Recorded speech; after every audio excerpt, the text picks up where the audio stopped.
어느 하루는 예수님께서 바리새인에게 초대를 받으셨습니다. 초대받게 돼서 점심 식사를 같이 하게 되셨는데, 이때 예수님이 손을 씻지 않으시고 음식을 잡수십니다. 아마 배가 무척 고프셨던 모양입니다. 예수님을 초대한 바리새인들은 손을 씻지 아니하시고 바로 음식을 잡수시는 예수님을 보고는 정말 이상하게 생각했습니다. 왜냐하면 그 당시 바리새인들이 가지고 있었던 문화, 의식, 그리고 바리새인들이 가지고 있었던 그 신앙 체계를 무너뜨리는 행동이었기 때문에 그렇습니다. 바리새인들은 당시에 밥을 먹기 전에는, 식사하기 전에는 반드시 손을 씻어야 한다라고 하는 정결례법을 신앙화하는, 즉 종교적으로 그것을 합법화시키고 율법적으로 모든 유대인들이 감당하도록 규례를 만들어서 지키는 그런 일이 있었습니다. 그들은 손을 씻고 밥을 먹어야만 하나님이 주신 음식을 청결하게 섭취하고 하나님이 주신 그 은혜를 풍성하게 누릴 수 있다고 생각했습니다. 만약에 손을 씻지 않고 음식을 먹으면 사탄이 더러운 죄악과 함께 우리 속에 들어올 수 있다라고 하는 그런 신앙을 가지고 있었습니다. 저들이 손을 씻는 규례도 재미있었어요. 맨 처음에 손을 씻을 때 양손에 계란보다 좀 더 큰 크기의 그런 그릇에 물을 받아서, 그 정도 크기의 물을 받아서 손을 이렇게 비벼댑니다. 위에서부터 아래로 쭉 내려서 맨 처음에 손을 이렇게 씻고, 그리고는 손등을 씻은 다음에, 비빈 다음에 또다시 한 줌의 그 조그만 물을 손목부터 손끝으로 털어서 툭툭 털고, 그리고 식사의 자리에 갔던 거예요. 얼마나 이 규정이 중요한 신앙의 원리라고 생각했으면 어떤 랍비는 이 물 때문에 감옥에서 죽는 일도 발생했다고 하는 이야기가 전승되어져 내려오고 있습니다. 어떤 랍비가 감옥에 갇히게 되었는데, 요즘에야 감옥에 수도꼭지가 있습니다만 수천 년 전에는 감옥에 주는 물만 먹어야 되잖아요. 그런데 간수가 주는 물이 적다 보니까 이 랍비가 음식 먹기 전에 유대인의 정결의식, 신앙의식을 행하다 보니까 그 랍비가 굶어 죽었다고 하는 그런 이야기도 전승되어져 내려오고 있습니다. 부정한 손을 가지고 음식을 먹는 것은 죄를 짓는 것으로 바리새인들은 생각했습니다.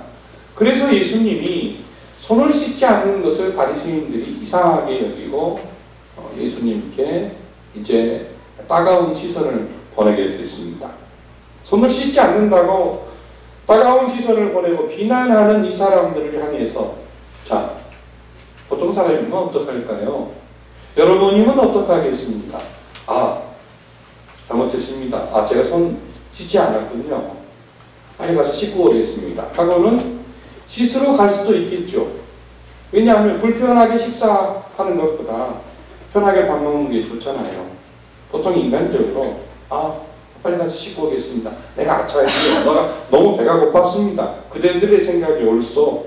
내가 순간 잘못했소이다. 손을 씻고 오겠습니다. 그런데 주님 그렇게 하지 않았습니다.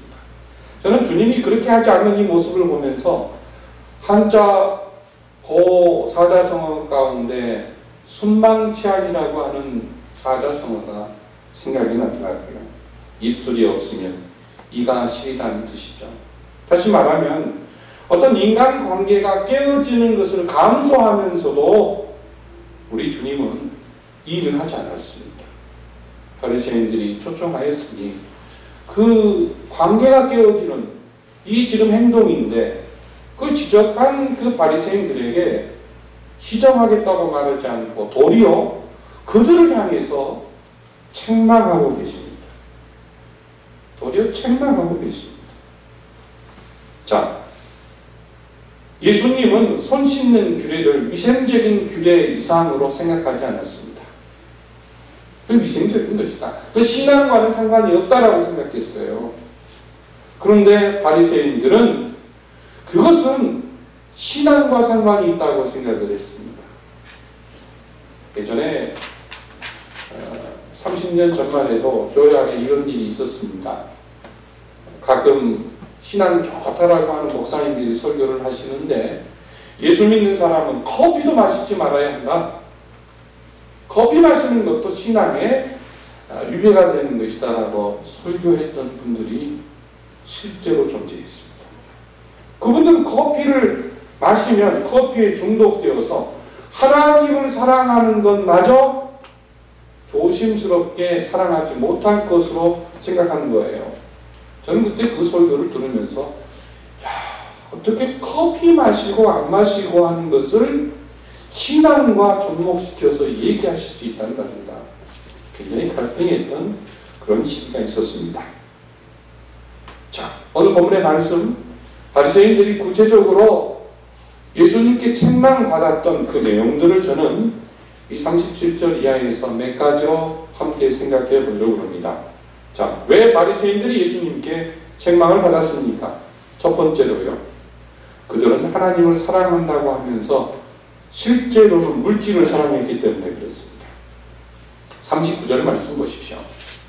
예수님이 말씀하십니다.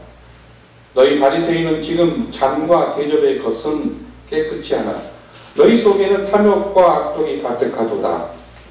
그리고는 41절에 그 안에 있는 것으로 구제하라 말씀하고 계십니다. 바리새인들의 마음속에 탐욕과 악독이 가득하고 그것이 너희들의 더러움인데 그 탐욕과 악독으로 구제하라. 그리하면 깨끗하게 될 것이다. 속이 깨끗하게 될 것이다 라고 말씀하셨습니다. 자, 탐욕과 악독의 문제는 물질을 사랑하는 겁니다. 오늘날 버전으로 말하면 돈을 사랑하는 거예요. 실제적으로 하나님을 사랑한다고 말하면서 진실은 돈을 사랑하는 거예요.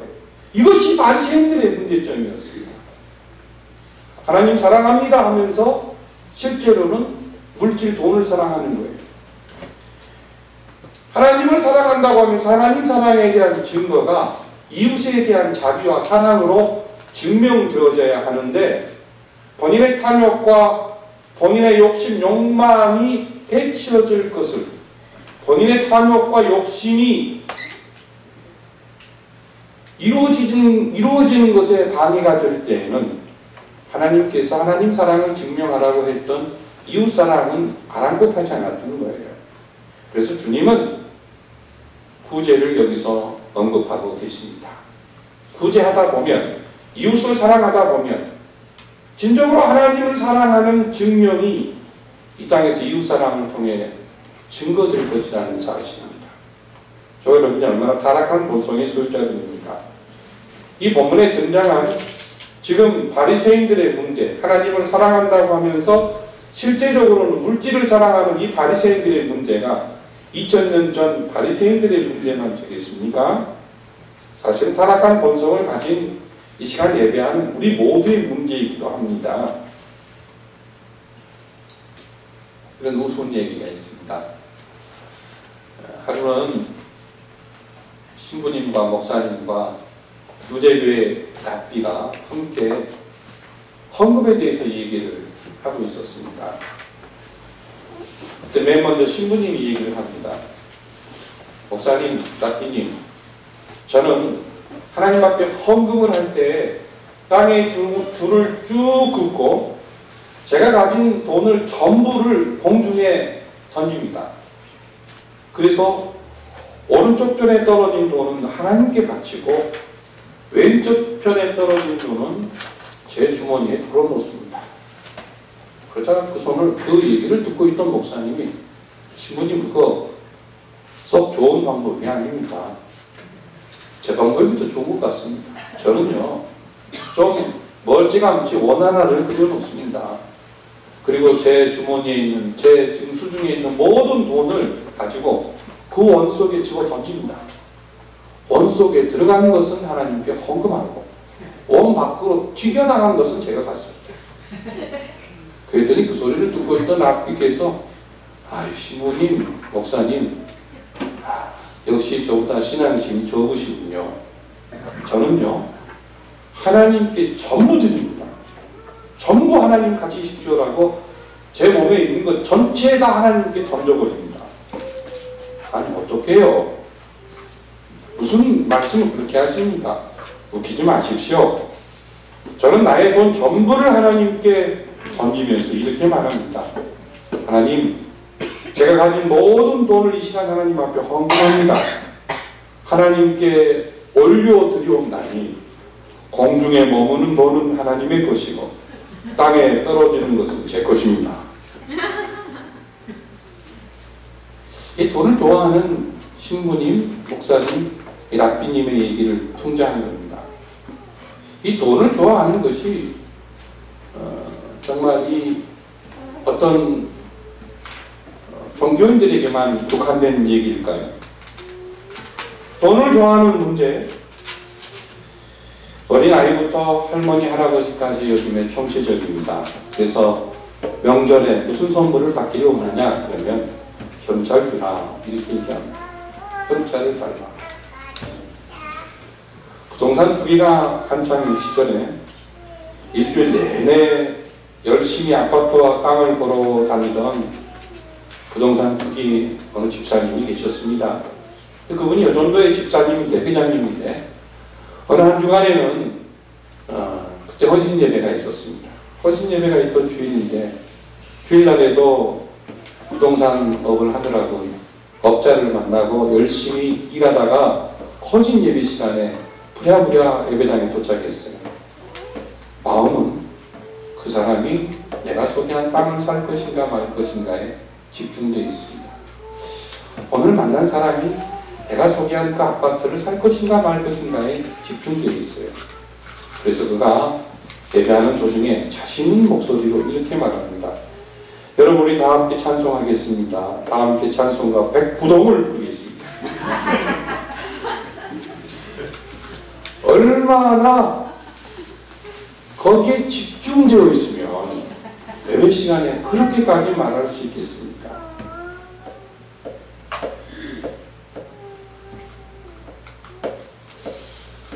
바리새인들의 문제는 하나님을 사랑한다고 하면서 물질을 사랑하는 데 있었습니다. 겉으로 사랑한다고 하면서 속으로는 물질을 사랑하고 있었어요. 겉으로 하나님 사랑합니다 하면서 속으로는 욕심이 가득 차 있었단 말이에요.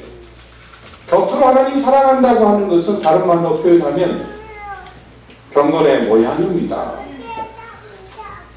그렇지만 속으로는 욕심이 가득 차 있었어요.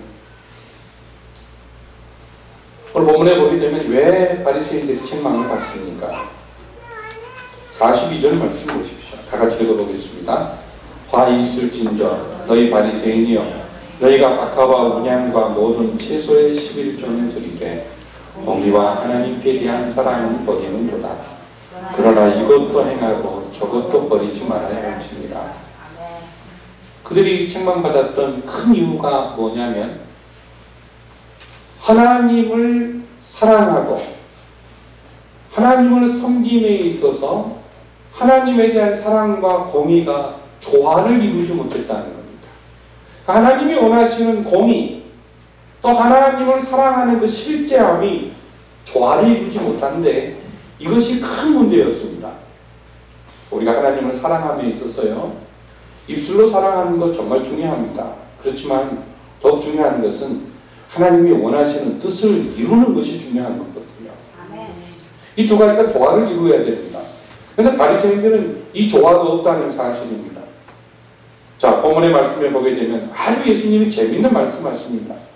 바리새인들이요, 매우 사소한 율법까지도 철저히 지켰습니다.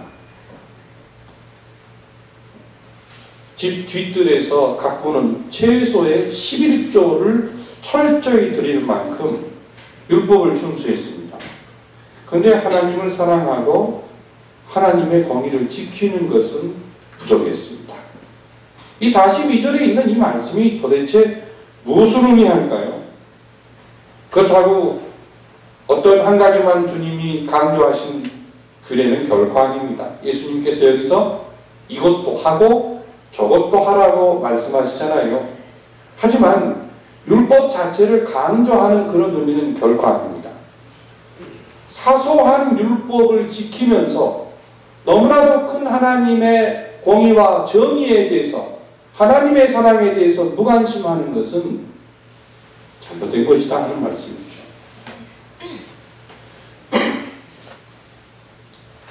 경제성장이 한창일 때 부정과 부패와 짝을 이룬 분들이 성장하는 교회를 헌신적으로 정말 잘 섬겼습니다.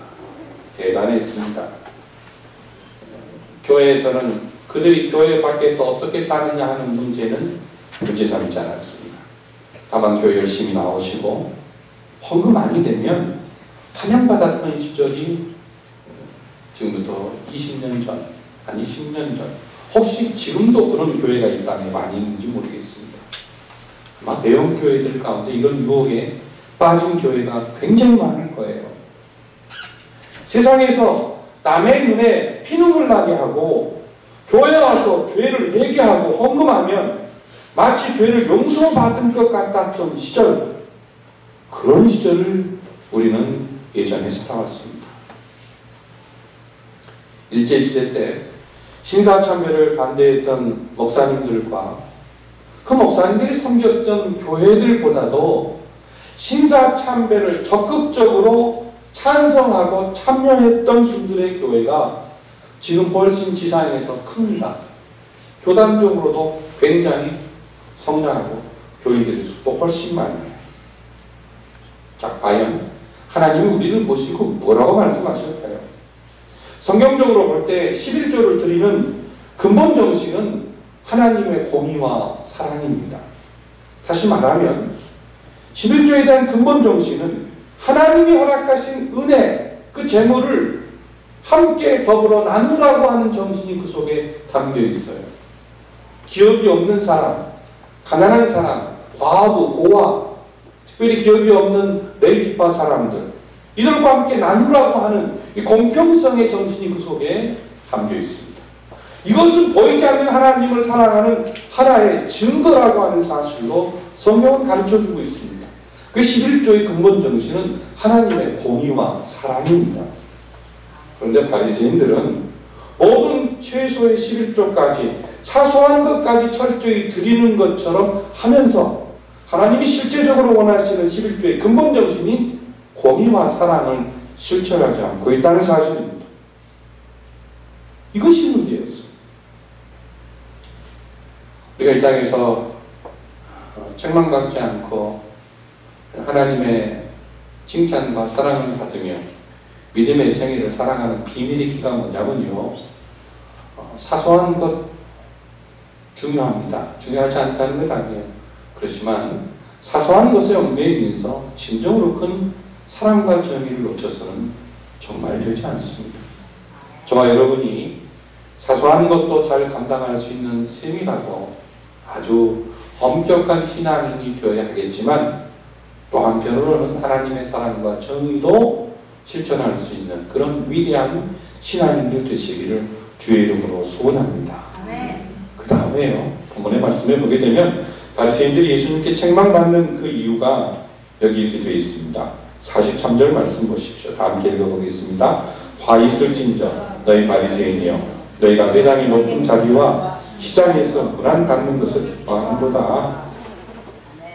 이들이 예수님께 책망받는 이유는요, 하나님의 인정과 칭찬을 선호하기보다는 사람들의 인정과 칭찬에 참 목말라 했다는 사실입니다.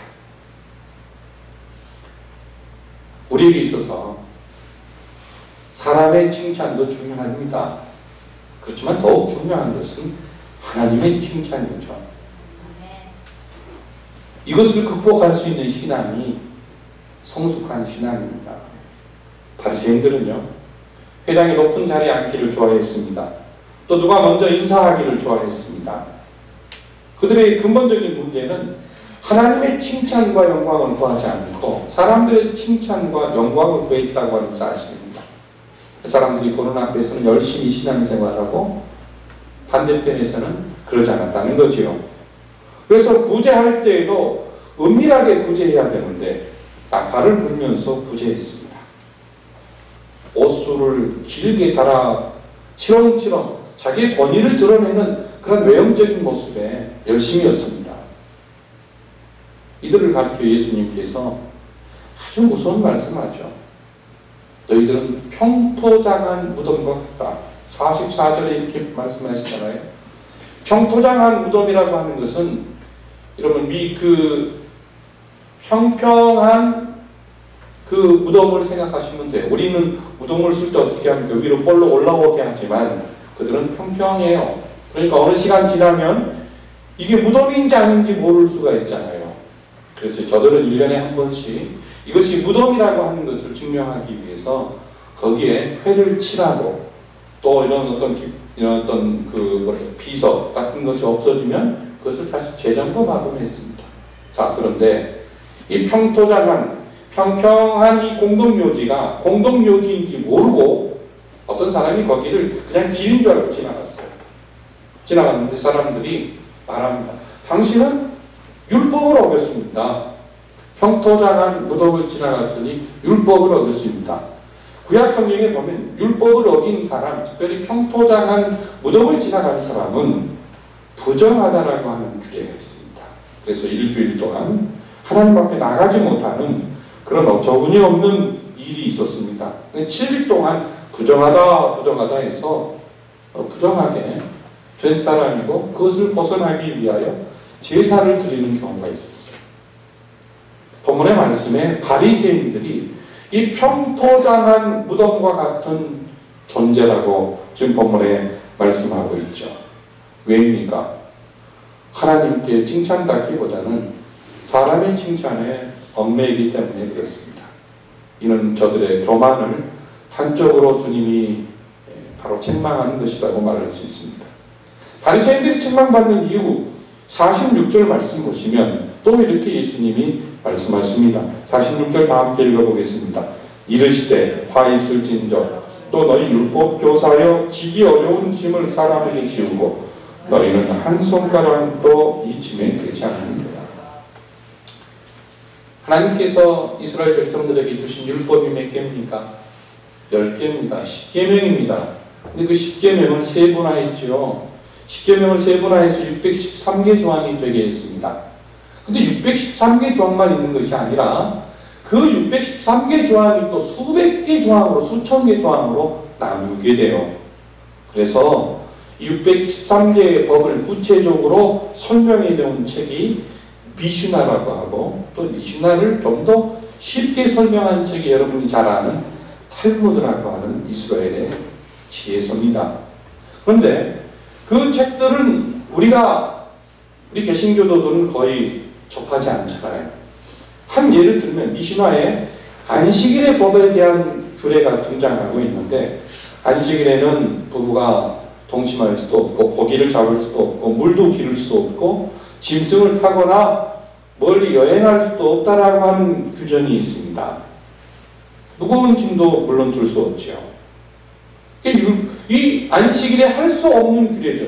오로지 하나님 앞에 제사만 하고 오로지 하나님을 섬기라고 하는 규례만 있습니다. 마치 하나님을 정말 사랑하고 하나님께 정말 헌신하라고 하는 강력한 조항처럼 보이지만 예수님께서는 이것을 뭐라고 말씀하시냐면 이건 오히려 하나님을 사랑하게 하는 규례가 아니라 백성들을 어렵게 만든 무거운 짐이라는 겁니다.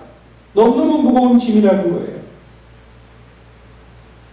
안식일에 이 유대인들이 갈 수 없는 거리가 1km였습니다. 1000m 바깥은 나갈 수가 없어요. 그런데 이 바리새인들은 꼼수를 부렸습니다. 유대인들에게는 단 5리도 가지 못하게 해놓고 자기들은 1000km를 갈 수 있는 규례를 꼼수로 만들어놨어요.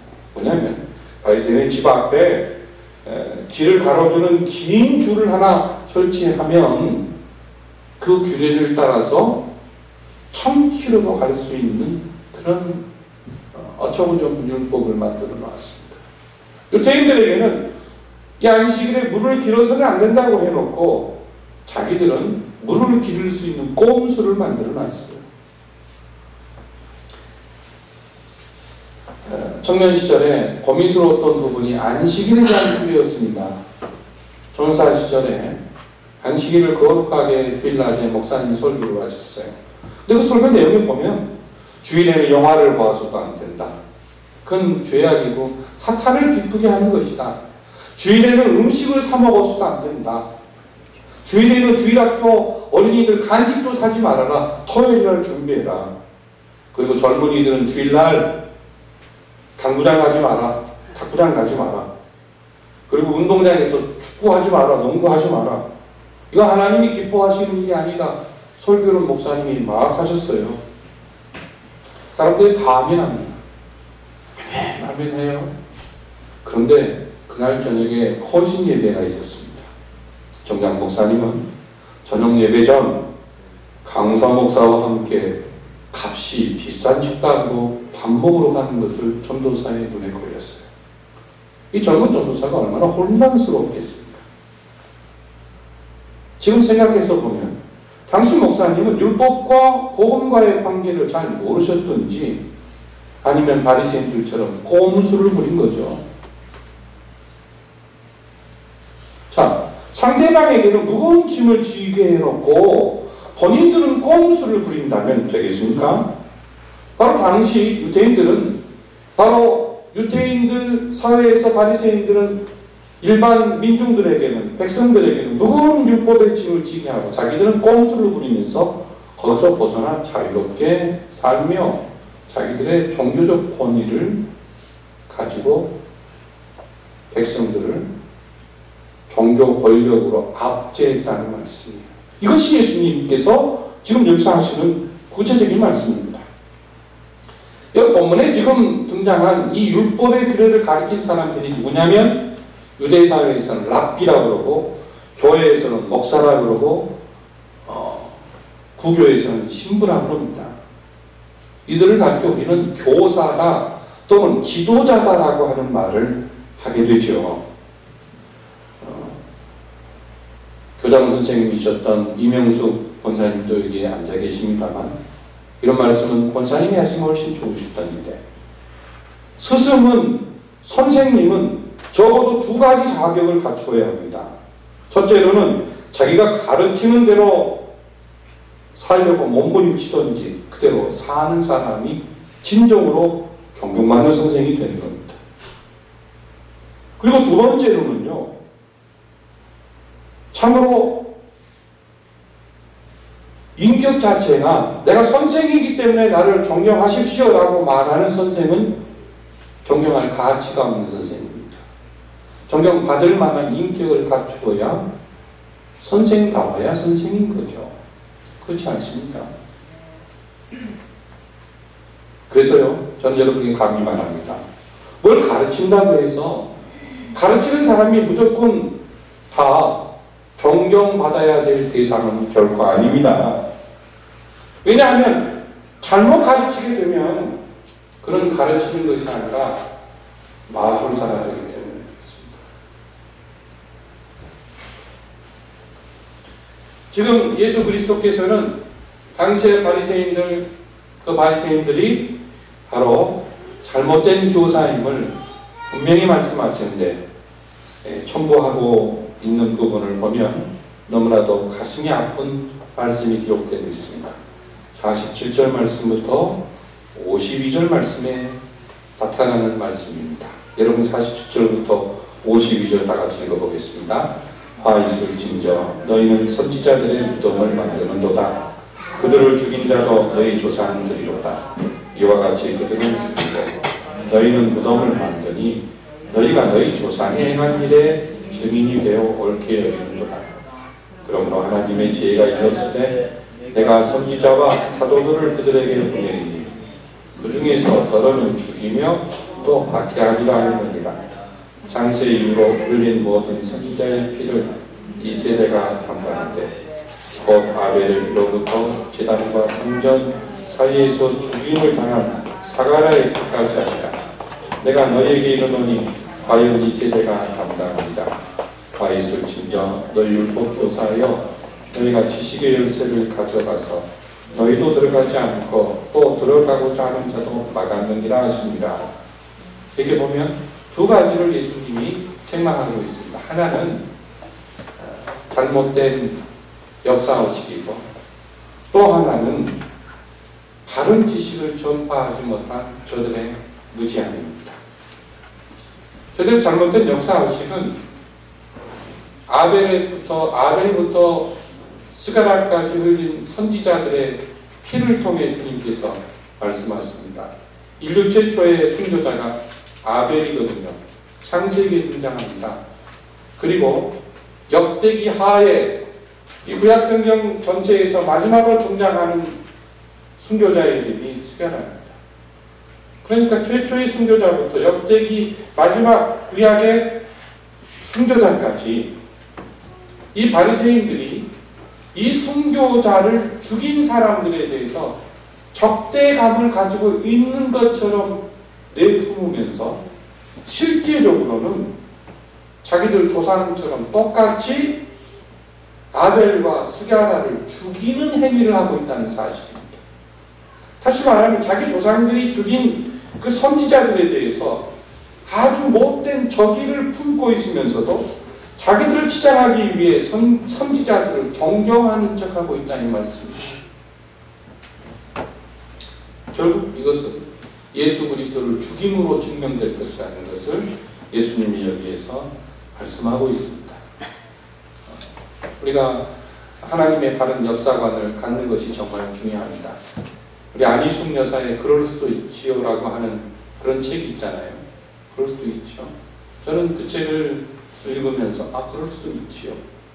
그런데 여러분, 하나님의 역사 가운데 그럴 수도 있지요라고 하는 부분도 있지만 그건 그럴 수 없어라고 단호하게 이야기할 수 있는 부분도 있는 거예요. 모든 것이 다 그럴 수 있는 거 아닙니다, 여러분. 우리가 죄를 지을 수 있고 연약에 빠질 수 있고 실수할 수 있어요. 그렇지만 하나님이 정해놓으신 그 역사에 반기를 드는 것은 그럴 수 없는 거죠. 그럴 수 없는 거죠. 한 인간이 잘못한 것에 대해서는 얼마든지 그럴 수 있다라고 넘어갈 수 있겠습니다. 그렇지만 하나님께서 예비하시고 하나님이 계획하신 그 역사에 대해서 반기를 드는 것은 그럴 수 없는 거죠. 그럴 수 없는 거죠.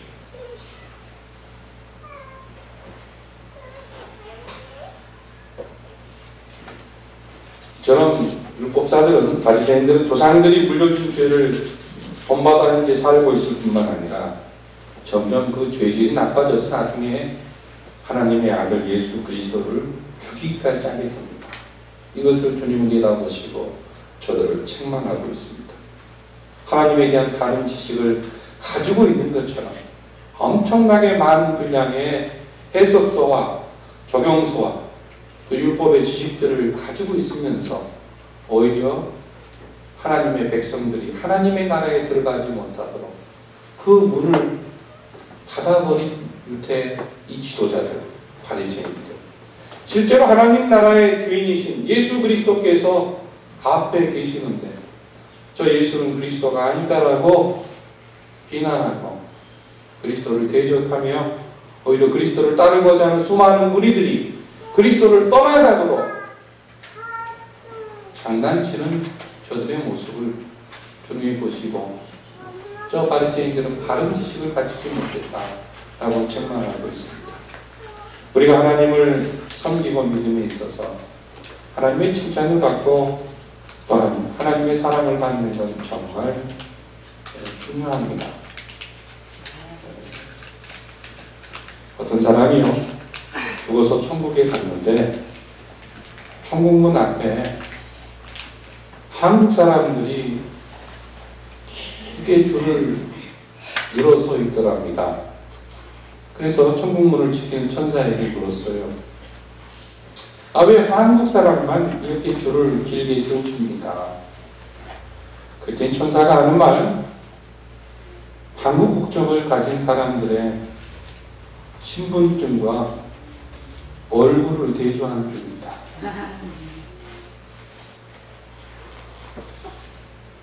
얼마나 우리가 외모를 중시하는 시대에 살고 있는가 하는 것을 보여주는 단편적인 예라고 할 수가 있습니다. 여러분 여러분, 신앙은요,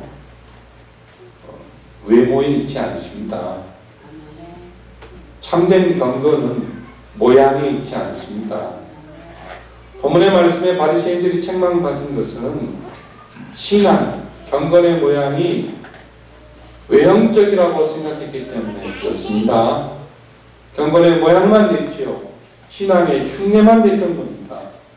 그래서 책망받으신 겁니다. 책망받은 겁니다. 우리도 마찬가지입니다. 우리도 경건의 모양만 내면, 신앙의 흉내만 내면 우리도 똑같이 하나님으로부터 강한 책망을 받게 될 것입니다.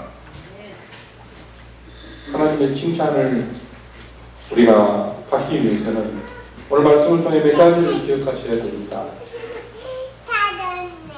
물질을 좋아하기보다는 하나님의 정의와 사랑을 실천하기를 좋아하는 그리스도인이 되어야 할 것입니다. 정말 사람들에게 인정받기보다는 하나님께 인정받기를 사모하는 그리스도인들이 되어야 할 것입니다. 무엇보다도 복음은 우리에게, 예수 그리스도는 우리에게 짐을 주시는 분이 아니라는 사실을 반드시 기억하셔야 됩니다. 그리스도는 우리에게 짐을 주시는 분이 아니에요. 우리가 지고 있는 짐은 아무것도 아닙니다. 아무것도 아니에요. 내가 안 져도 다른 사람이 질 수 있는 얼마든지 더 큰 짐이 될 수도 있고 위대한 짐이 될 수 있는 거예요. 기억하십시오. 복음의 자유와 기쁨을 나누는 하나님의 가족이 된다고 하는 것은 무엇이냐? 경건의 모양에 있지 않다는 겁니다. 경건의 능력에 있다고 하는 사실, 본문의 말씀이 저와 여러분에게 가르쳐줍니다. 하나님 앞에 섰을 때 저도 책망받을 것이 많을 겁니다. 아마 여러분들도 책망받을 것이 많을 거예요. 그리스도의 보혈로 이 땅에서 그 책망받을 것들 다 정리하고 우리 하나님 앞에 갔으면 좋겠습니다.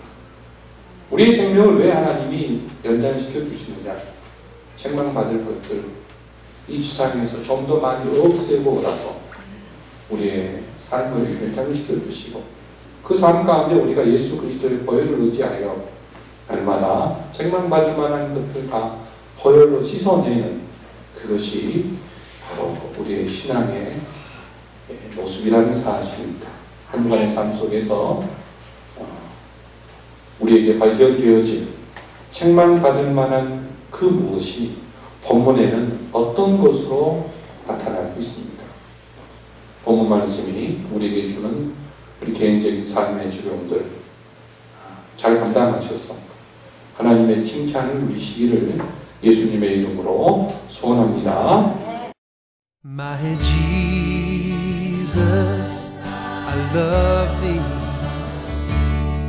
and I know thou art mine. For thee all the follies of sin I resign. My gracious Redeemer, my Savior,